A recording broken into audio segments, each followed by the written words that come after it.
it's a long flight from Liverpool to Napoli. All the things the people invest. I understand that 100%. It was a very disappointing night. So of course I have to say sorry for that. It's clear. So it's obviously not the first time tonight that I speak to the media. So I had said it now a couple of times.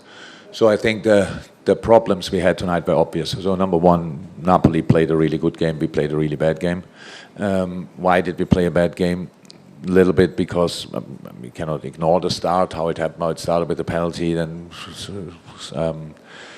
shortly after that another penalty. So in this atmosphere, that's not easy. But our problem is obviously a different one. We just didn't play good enough, and that means in our specific case, we were never compact. I can't remember a situation where we were compact. We had for 60 minutes not one counter-pressing situation in a game where we lost a lot of balls just because we were too far away from everything. That means we are too wide in possession. We don't push up with the last line. We have the midfield is not connected. So these are the football things. They are obvious. The question is now, because I know the boys want to play a good game and want to do the right thing. The question is why they don't do it, why we don't do it, and it's obviously my job to figure that out now. So it's not the first time that we don't play particularly well. I know that, and there are some reasons which we know. But I really think with all the things that happened, we should have played tonight a much better game, and we didn't.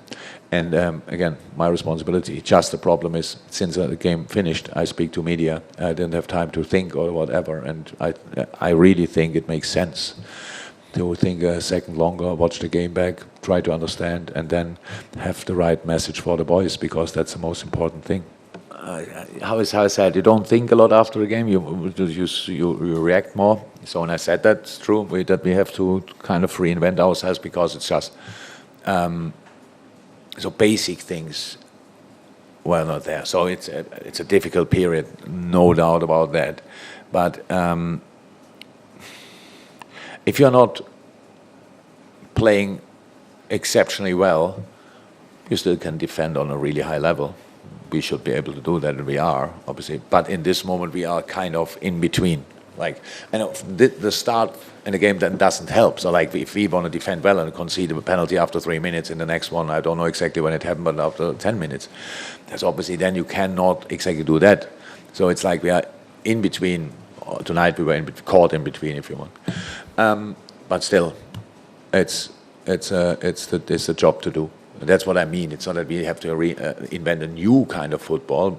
We always try to improve, but in this moment, obviously, everybody would be happy if we just could play similar stuff to what we used to play. Let me say like this. And tonight, that was the least compact for performance I saw for a long, long time from us and other teams as well. It was just, again, Napoli was really good, but we made it easy for them, like, because we lost the ball in areas, and the next situation was a counter-attack.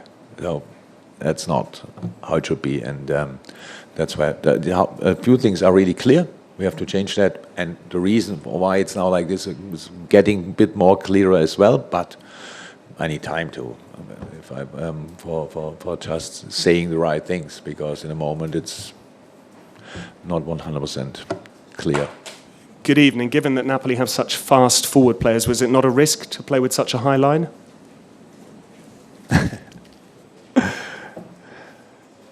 The high line is a risk if you don't can get pressure on the ball. Usually, if you have a high line and the opponent has absolutely we don't have any pressure on the guy on the ball. Yes, then it's a risk. But that's usually not the case. The problem is not the high line. We need a high line to be compact. The problem is that we never were close enough to put the opponent under pressure. That's it. Hi, Klopp. My name is Omar Katuba. I represent omarsports.com. You talked about having a bad game, and you've had a couple of bad games this season, which has culminated into your worst season since you became the manager of Liverpool. This same thing has happened to Thomas Tuchel, which has led to his sack. Do you kind of worry that this same thing might happen to you? Not really, but who knows? The difference we have is our, obviously, there are different kind of owners. Our owners are rather calm and expect from me to sort the situation and not thinking that somebody else should sort it, if that's how they always saw it. And on the day when they change their thoughts, then they might tell me.